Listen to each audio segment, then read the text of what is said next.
অবশেষে সুপ্রিম কোর্টের নির্দেশ মোতাবেক নির্বাচন কমিশনের তরফ থেকে 1,51,00,000 নাম প্রকাশ করা হলো, যেখানে লজিক্যাল ডিসক্রিপেন্সির কথা বলা হয়েছে। তো এই 1,51,00,000 যে নাম রয়েছে সেই লিস্টে যদি আপনাদের নাম থাকে সেক্ষেত্রে আপনাদের হিয়ারিং এ যেতে হবে।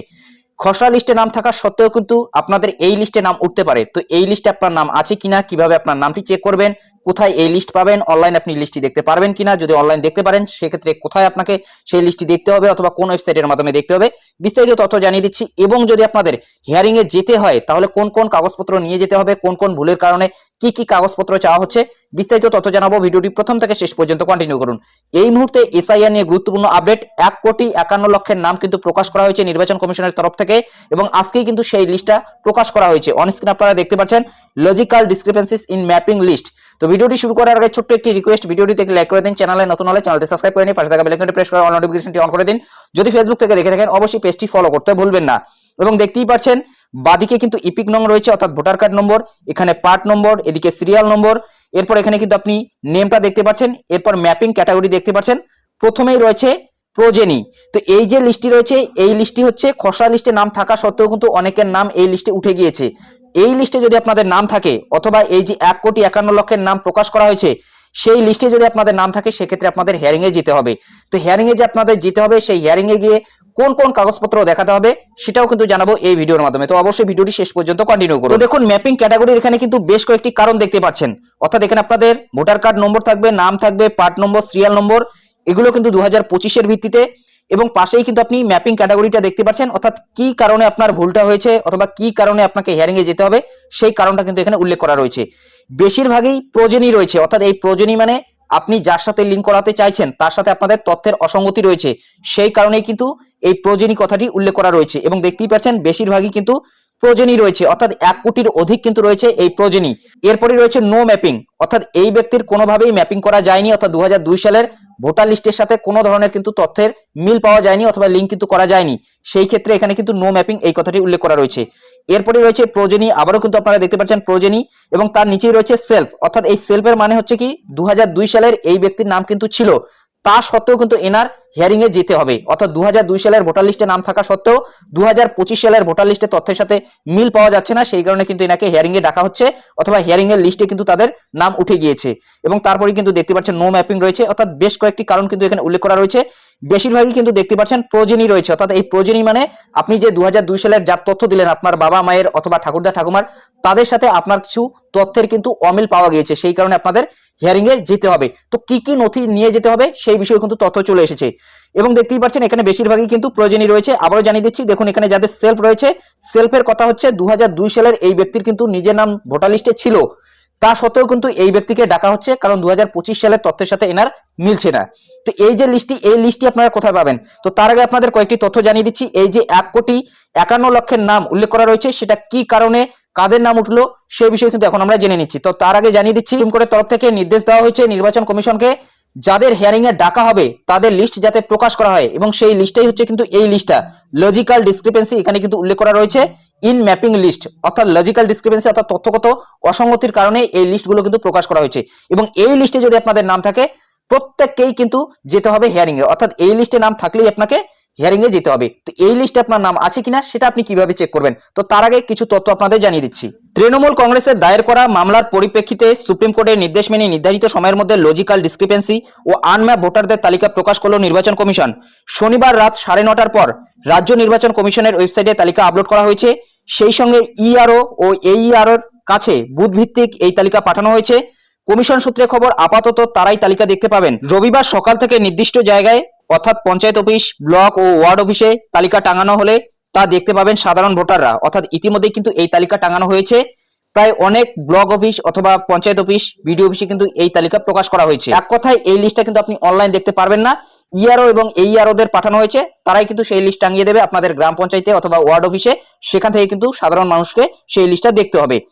এরপর বলা হয়েছে সূত্রের আরো খবর, আপাতত এই তালিকায় প্রায় 1,51,00,000 নাম রয়েছে, অর্থাৎ এই সংখ্যাটা কিন্তু 1,51,00,000, অর্থাৎ যে তালিকা প্রকাশ করা হয়েছে সেখানে 1,51,00,000 নাম রয়েছে।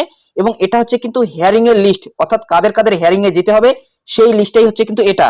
এদের প্রত্যেকের হয় তথ্যগত অসঙ্গতি নয় ম্যাপিং এর সমস্যা রয়েছে। কিন্তু প্রশ্ন উঠছে, যেখানে শীর্ষ আদালত 24শে জানুয়ারির মধ্যে তালিকা প্রকাশের নির্দেশ দিয়েছিল, সেখানে রাত গড়ালো কেন? সূত্রের খবর, তালিকা প্রকাশের আগে দফায় দফায় রাজ্য নির্বাচন কমিশনের দপ্তরে আধিকারিকরা বসে আলোচনা করেন। দিল্লি থেকেও এই বিষয়ে পরামর্শ দেওয়া হয়। শেষমেশ রাতে সম্পূর্ণ তালিকা ওয়েবসাইটে আপলোড করার কাজ হয়েছে বলে জানান সি অফিসের এক কর্তা। তিনি এও জানান, দিল্লি থেকে ওই তালিকা আসার পর ইআরও ও এইআরওদের কাছে পাঠানো হয়েছে। তবে সাধারণ ভোটাররা কিভাবে নিজেদের নাম দেখতে পাবেন সেদিকে কোনো দিশা দেখাতে পারেননি কমিশনের আধিকারিকরা। এরপর বলা হয়েছে, বাংলায় তথ্যগত অসঙ্গতির তালিকায় 94,49,132 জন ভোটারের নাম আছে। আনম্যাপ ভোটারের সংখ্যা 31,68,426 জন। সব মিলিয়ে সংখ্যাটা 1,26,17,500 মতো। কিন্তু শনিতে প্রকাশিত তালিকায় দেখা গিয়েছে মোট রয়েছে 1,51,00,000, অর্থাৎ মোট 1,51,00,000 কিন্তু অসঙ্গতি রয়েছে। এর মধ্যে বেশিরভাগের নামের তথ্যে অসঙ্গতির কারণে এই সংখ্যাটা 1,20,00,000, অর্থাৎ যেটা প্রয়োজনীয় দেখতে পেলেন। এবং আনম্যাপ ভোটারের সংখ্যা 31 থেকে 32 লক্ষ, অর্থাৎ যেটা নো ম্যাপিং রয়েছে। এরপরে রয়েছে শুনানিতে গড় হাজিরা ছিলেন 10 থেকে 15% ভোটার, এবং ইতিমধ্যেই কিন্তু এই শুনানির কাজ অথবা হিয়ারিং এর কাজ কিন্তু চলছে। এবং আবারও জানিয়ে দিচ্ছি, এই লিস্ট কিন্তু আপনি অনলাইন দেখতে পারবেন না। এই লিস্ট আপনাদের গ্রাম পঞ্চায়েত অফিসে অথবা ওয়ার্ড অফিসে অথবা ব্লক অফিসে গিয়ে কিন্তু দেখতে হবে। অর্থাৎ এই লিস্ট অনলাইন কিন্তু প্রকাশ করা হয়নি। ইআরও অথবা এইআরওদের মাধ্যমে কিন্তু এই লিস্ট প্রকাশ করা হয়েছে, এবং আপনারা কিন্তু এটা অফলাইনে দেখতে পারবেন গ্রাম পঞ্চায়েত অফিসে, ব্লক অফিসে অথবা ওয়ার্ড অফিসে। চলুন এখন আপনাদের জানিয়ে দিচ্ছি, যদি আপনাদের প্রয়োজনই থাকে অথবা নো ম্যাপিং অথবা সেলফ, যে ধরনের সমস্যা রয়েছে, কোন সমস্যার কারণে কি কি আপনাদের কাগজ নিয়ে যেতে হবে হিয়ারিং এ, এবং ইতিমধ্যে কিন্তু হিয়ারিং এর নোটিশ পাঠানো হচ্ছে বিএলওদের মাধ্যমে। যদি আপনি নোটিশ পেয়েছেন এবং আপনাদের হিয়ারিং রয়েছে, সেক্ষেত্রে আপনাদের কোন কোন কাগজপত্র গুছিয়ে রাখতে হবে সেটাই এখন আমরা জেনে নিচ্ছি। অনস্ক্রিন দেখুন, এখানে 6টি কারণের কথা উল্লেখ করা রয়েছে। এই 6টি কারণেই আপনাদের হিয়ারিং এ ডাকা হচ্ছে, এবং কোন কোন কারণের ক্ষেত্রে কি কি কাগজপত্র লাগবে সে বিষয়ে এখন আমরা জেনে নিচ্ছি। 1 নম্বরে রয়েছে মেজর কেস, যেখানে 2025 সালের ভোটার তালিকার সাথে 2002 সালের ভোটার তালিকায় নিজের নামের বড় ধরনের পার্থক্য রয়েছে। সেক্ষেত্রে আপনাদের কি কি প্রয়োজনীয় নথি লাগবে, এখানে কিন্তু 3টি নথির কথা উল্লেখ করা রয়েছে। যখন আপনারা সেই অসঙ্গতির তালিকাটা দেখবেন, সেখানে যদি আপনাদের সেলফ বলে একটি কথা উল্লেখ করা থাকে, অর্থাৎ আপনাদের 2002 সালের ভোটার লিস্টে নিজের নাম রয়েছে, তা সত্ত্বেও আপনাদের হিয়ারিং এ যেতে হচ্ছে, সেক্ষেত্রে আপনাদের কিন্তু এই ধরনের সমস্যা হতে পারে। অর্থাৎ 2025 সালের ভোটার তালিকার সাথে 2002 সালের ভোটার তালিকায় আপনার নিজের নামের বড় ধরনের পার্থক্য রয়েছে। 1 নম্বরে নিজের 2002 সালের ভোটার তালিকায় প্রাসঙ্গিক পাতার প্রতিলিপি, অর্থাৎ 2002 সালের ভোটার লিস্টের কপিটা কিন্তু আপনাকে নিয়ে যেতে হবে। এরপর 2 নম্বরে নিজের নাম এবং পিতা অথবা মাতার নাম লেখা আছে এমন একটি নথি, এবং প্রথম শ্রেণীর জুডিশিয়াল ম্যাজিস্ট্রেটের এফিডেভিট। যদি বড় ধরনের নামের পার্থক্য থেকে থাকে, সেক্ষেত্রে জুডিশিয়াল ম্যাজিস্ট্রেটের এফিডেভিট কিন্তু লাগবে। এরপর 2 নম্বরে মাইনর কেস, পিতা মাতার সাথে বয়সের পার্থক্য 50 বছরের বেশি। সেক্ষেত্রে 1 নম্বরে নিজের জন্ম তারিখ লেখা নথি, এবং 2 নম্বরে যার সাথে লিঙ্ক করা হয়েছে তার জন্ম তারিখ লেখা নথি। এরপর 3 নম্বরে যার সাথে লিঙ্ক করা হয়েছে তার 2002 সালের ভোটার তালিকার প্রতিলিপি। অর্থাৎ এই 3টি নথি আপনাকে নিয়ে যেতে হবে। এরপর 3 নম্বরে মাইনর কেস, এখানেও কিন্তু পিতামাতার বয়সের সাথে 15 বছরের কম। এখানেও কিন্তু আগের এই যে 2 নম্বর কেসটা দেখলেন, এইরকমই নথি লাগবে, নিজের জন্ম তারিখ লেখা নথি, এবং 2 নম্বরে যার সাথে লিঙ্ক করা হয়েছে তার জন্ম তারিখ লেখা নথি, এবং 3 নম্বরে যার সাথে লিঙ্ক করা হয়েছে তার 2002 সালের ভোটার তালিকার প্রতিলিপি।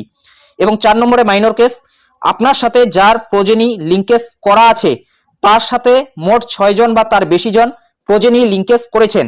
অর্থাৎ অনেকের ক্ষেত্রে 6 জনের বেশি কিন্তু ভাই বোন দেখানো হচ্ছে, সেক্ষেত্রে আপনাদের এই নথিগুলো কিন্তু লাগবে। আবেদনকারীর আধার কার্ড, এরপর যার সাথে লিঙ্ক করা হয়েছে তার আধার কার্ড, এবং 2002 সালের ভোটার তালিকার প্রতিলিপি।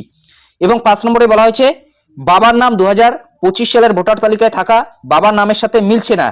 সেক্ষেত্রে আপনাদের আবেদনকারীর আধার কার্ড এবং 2002 সালের ভোটার তালিকার প্রাসঙ্গিক পাতার প্রতিলিপি, এবং অতিরিক্ত কিন্তু নথি আপনাদের দিতে হতে পারে। অর্থাৎ এই যে নথিগুলো এখানে দেখতে পেলেন, যদি আপনাদের কোনো একটা নথি না থাকে অথবা কোনো একটা নথির সাথে মিলছে না, সেক্ষেত্রে অতিরিক্ত কিন্তু আপনি নথি দিতে পারেন। যেখানে 13টির বেশি কিন্তু নথি উল্লেখ করা রয়েছে, যেখানে 40 থেকে 41টি কিন্তু নথি দেখানো হয়েছিল কিছুদিন আগে, এবং সেখান থেকে কিন্তু জমির দলিল থেকে শুরু করে সমস্ত কিছুই কিন্তু আপনি দেখাতে পারবেন। এরপর 6 নম্বরে বলা হয়েছে মেজর কেস, প্রজেনি লিঙ্কেজের নাম 2002 সালের ভোটার লিস্টের সাথে 2025 সালের ভোটার লিস্টে থাকা নামের বড় ধরনের পার্থক্য। সেক্ষেত্রে আপনাদের প্রজেনির 2002 সালের ভোটার তালিকার প্রাসঙ্গিক পাতার প্রতিলিপি এবং সম্পর্ক প্রমাণ করার নথি। 3 নম্বরে প্রথম শ্রেণীর জুডিশিয়াল ম্যাজিস্ট্রেটের এফিডেভিট, অর্থাৎ ফার্স্ট ক্লাস জুডিশিয়াল ম্যাজিস্ট্রেটের এফিডেভিট কিন্তু আপনাদের প্রয়োজন রয়েছে। কোন কারণে কি কি আপনাদের নথি দিতে হবে সেই বিষয়ে আপনাদের বিস্তারিত জানিয়ে দিলাম। ইতিমধ্যে কিন্তু এই অসঙ্গতির তালিকা প্রকাশ করা হয়েছে আপনাদের গ্রাম পঞ্চায়েত অফিসে অথবা বিডিও অফিসে অথবা ব্লক অফিসে অথবা ওয়ার্ড অফিসে কিন্তু আপনি দেখতে পারবেন, এবং 1,51,00,000 নাম কিন্তু উঠে গিয়েছে এই লিস্টে। এবং প্রত্যেকেরই কিন্তু হিয়ারিং করা হচ্ছে এবং এই নথিগুলো কিন্তু দেখা হচ্ছে। যদি আপনাদের হিয়ারিং এ ডাকা হয় সেক্ষেত্রে কিন্তু আপনাদের হিয়ারিং এর নোটিশ বিএলওর মাধ্যমে পাঠানো হবে, অর্থাৎ আপনি কিন্তু নোটিশ পাবেন, সেই নোটিশ নিয়ে কিন্তু আপনাদের যেতে হবে হিয়ারিং এ, এবং কত তারিখে আপনাদের হিয়ারিং এ যেতে হবে সেই বিষয়ে কিন্তু জানানো হবে, এবং 7ই ফেব্রুয়ারির মধ্যে হিয়ারিং সম্পন্ন করার কিন্তু একটা টার্গেট নিয়েছে কমিশন। তো এটাই আপডেট দেওয়া ছিল। এই বিষয়ে আপনাদের কি মতামত অবশ্যই কমেন্ট বক্সে জানাতে ভুলবেন না। যদি ভিডিওটি ভালো লাগে একটি লাইক করে দেবেন, চ্যানেলে নতুন হলে চ্যানেলটি সাবস্ক্রাইব করে নিয়ে পাশে থাকা বেল আইকনটি প্রেস করে অল নোটিফিকেশনটি অন করে দেবেন। যদি ফেসবুক থেকে দেখে থাকেন অবশ্যই পেজটি ফলো করতে ভুলবেন না। তো ভালো থাকবেন, সুস্থ থাকবেন, দেখা হচ্ছে নেক্সট ভিডিওতে।